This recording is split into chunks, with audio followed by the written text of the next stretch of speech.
El siguiente protagonista non solo representa el tan necesario relevo generacional, sino que también representa la vocación y la pasión, en este caso por un oficio que desarrolla nada más que un puñadín de xente, la verdad, el de facer queso gamoneu con la leche de les sus neñes, les cabres, les ovelles y les vaques. Premio Nacional de Gastronomía Talento Joven Alimentos de España 2023. Y eso solo con 30 años que tiene ahora mismo. José Luis Alonso, ¿qué tal? Muy buenos días. Hola, buenos días. En el tu caso, a quien diste el relevo, si no estoy mal informada, fue a tu abuelo. Sí, fue a mi abuelo. Fue a mi abuelo, que lo dejó pues por causa de los ataques del lobo y los años. Uh-huh. Y pues empecé yo con unos pocos animales que me han dejado y me dieron una quesería ahí en un Martini, que es del ayuntamiento, pero me la concedieron durante unos años y ahí estoy, poco a poco. Y en alguna entrevista que te escuché, tú casi te sientes más ganadero que quesero, porque por lo que verdaderamente disfrutes o con lo que verdaderamente disfrutes llega con los dos animales. Sí, a mí me gusta la elaboración del queso y estar en el puerto, pero también me siento ganadero porque los cuido todo el año y a mí me gustan todos los tipos de ganado. Las vacas, las ovejas, las cabras, animales que den para vivir me gustan. ¿Cuántos tienes ahora mismo? Ahora mismo pues hay un 100 de cabras y 250 ovejas y unas 30 vacas. Y cuando dices un 100, llegues a un 100. Eso sí, no, podrán ser 99 o 98, pero sí. ¿Y esa ya es la cantidad perfecta para el tu queso? Quiero decir, en cuanto a producción, después. No, ovejas no tendría falta tener tantas. Ah. Y vacas, quiere decir que no porque tenga 30 vacas las ordeñe las 30. Un ordeño suelo ordeñar 6 o 7 vacas, de las mejores que tenga de leche. Y después pues suelo ordeñar unas 100 y pico ovejas, 130, 140 ovejas.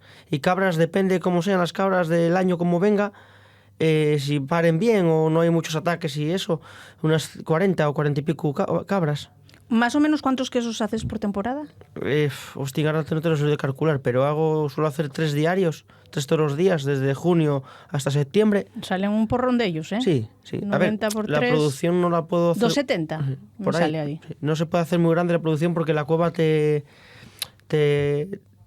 misma te dice lo que puedes hacer y lo que no. Porque si por hacer mucha cantidad después lo vas a meter en la cueva, que es una cueva no es muy grande, sí, se va a fastidiar el queso, pues hay que hacer la producción que puedas permitir tú mover bien y tratar bien.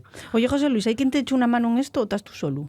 No, ahora mismo pues estoy yo solo y tengo la novia, la chavala, que me ayuda después del trabajo, y un tío.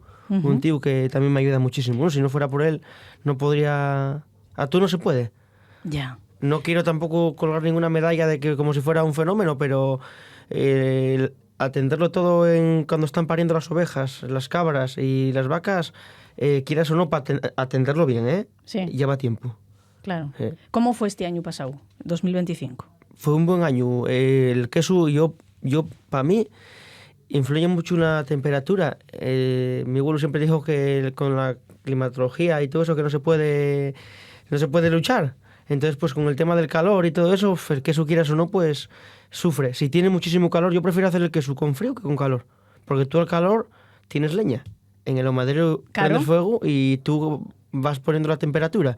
Pero con el calor no puedes ni ventilar bien porque... ¿Y eso que estamos en una cueva? No, decir que pero primero tiene que ir al ahumadero. De la sala de elaboración va al ahumadero. Sí. Y en el ahumadero una vez... Y ahí ya se nota el calor. Sí, claro. Seca y eso.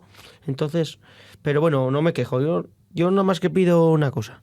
Que me quiten los lobos y que me limpien el matorral. ¡Uy, madre! Otra cosa... Yo no pido más y tener salud.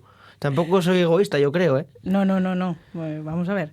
¿Tienes el truco, la clave, diría yo, para tener pillada una producción más o menos homogénea? Para que te salga bien, para que digas, chapo. No me va a creer la gente. Y el que me conozca dirá, pues este seré muy nervioso, porque yo soy muy nervioso para las cosas. Pero yo todos los años apunto en una hoja cómo elaboro el queso. Es una costumbre que tengo. Sí. De va 4 o 5 años para acá, todos los años tomo apuntes. Por ejemplo, se lo digo a Cristina, la novia, apunta cómo hicimos el queso este año. Y qué hice, en algún problema que tuve y cómo lo solucioné. Y lo tengo apuntado ahí como un diario, por si el año que viene hay algún problema, si no me acuerdo o cualquier pija, vas ahí y dices tú, así lo hice. Entonces, pero el queso, lo primero, yo para mí, por muchos cursillos que hagas, como la vida propia y los años, no lo hay. porque tienes que muchas veces tropezarte una piedra para saber cómo va la cosa. Y ir observando. Este queso es muy exigente. ¿Y de visita diaria cuando estás en la cueva? O sea, cuando están madurando. Exigente, sí que desde que empiezas a elaborarlo hasta que lo dejas tienes que estar allí. Tienes que estar desde junio hasta septiembre. Yo puedo bajar y todo, pero las horas del queso hay que dedicarlas. Te levantas por la mañana, ordeñas los animales, cuaja el queso y lo haces, y tienes que estar haciéndolo bien y después por la tarde darle vuelta, salarle y moverlo. Todos los días el queso hay que moverlo, todos los que tengas en la madera los tienes que mover. ¿Qué supuso recibir ese premio nacional? Pues para mí fue el mejor premio y pues el mejor que recibiré en la vida, porque es algo que no estamos hablando de un premio de un concejo, sino es nacional. Verte pues allí, que yo nunca había estado allí, pues, y después haya muchísima gente y yo salir de mi casa e ir allí y llevaba un papel, porque no te voy a decir mentiras, llevaba un papel escrito con lo que más o menos quería decir, y al final el papel quedó doblado en bolsillo y dije lo que traía en el corazón y en el pecho para decirlo, y pues la gente pues das a entender que no harán mucho la gente porque no puede hacer mucho allí, pero por lo menos que la gente sepa de dónde sale ese producto y el trabajo que lleva y después la ilusión que tienes en él. Claro que sí. ¿Y qué mereció, José Luis? Este queso gamoneu lleva uno de los quesos más exclusivos del mundo, con denominación de origen protegida, con lo que en teoría, y digo en teoría, ojo, el acuerdo entre la Unión Europea y Mercosur podría abrir aún más su salida a los nuevos mercados. Sin embargo, ayer tú estuviste en la tractorada. Estuve en la tractorada. Fue caminando, no llevé el tractor, pero fue caminando. Es algo que para mí lo veo que van las pequeñas empresas, los pequeños productores de cualquier cosa van a caer. O está muy sujeto, o yo creo que va a pasar algo, porque vamos a pelear contra precios de gente que lo hace a lo industrial. Yo sé que el producto mío que voy a hacer es un producto pequeño y la gente me lo va a comprar siempre. A ver, si no cambia la cosa me lo va a comprar siempre, porque como yo no puedo traer ropa de marca para ir a cavar una zanja, pues lo mismo con el queso. No va a haber un queso en una mesa de 500 euros, pero una cuña sí. ¿Entiendesme? Van a fastidiar al sector. Ay, José Luis, bueno, esperemos que no. Agradecemos de verdad, de corazón, que después de haber estado en la tractorada ayer, como decimos, volvieras hoy a patar con nosotros este ratín. Muchas gracias y que vaya todo muy bien. Gracias. Aquí hay relevo.